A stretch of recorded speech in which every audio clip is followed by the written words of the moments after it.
things happened. One, my predecessor Walter Johnson, where is he? Retired? Walter, let's give a hand for Walter. And secondly, there's this guy named George Bush that happened to get reelected. And the very first thing that he did was attack Social Security. He went on a 20-state tour and he was going to privatize Social Security. Whoa. And you know what we did? We got on the streets just like we did today, and we killed that thing in the path with a Republican president. And I want to thank everybody. That was the first campaign after I got elected at the Labor Council that we started off, and it was one that was successful, and it's because of what happened in New York, in Chicago, in San Francisco that Washington got the message: do not touch Social Security. And now we're here 5 years later, and there's this crazy commission that we keep hearing about that still has it in their hands to mess with Social Security. And we are not going to let that happen. Just like those of us who negotiate collective bargaining agreements and have to fight so hard for our defined benefits, the real pension funds, this is the big defined benefit, Social Security. Hands off our Social Security.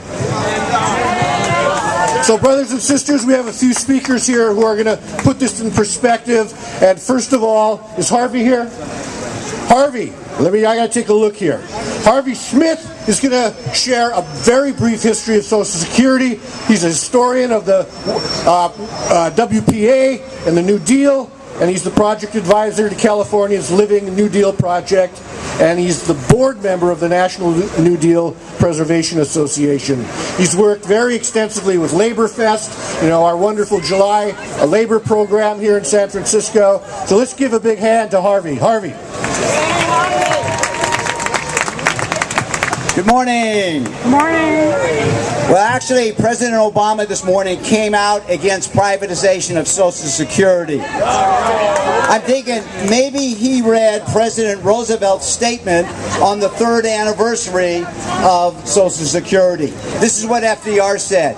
One word of warning, however.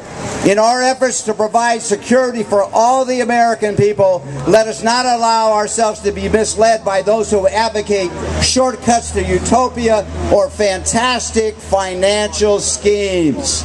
We have a long way to go, but we still have, we have come a long way, but we have a long way to go still. And I propose that the long way that we have to go still is to pay attention to the needs of Main Street America. Let us remember today more of the Roosevelt legacy than just Social Security.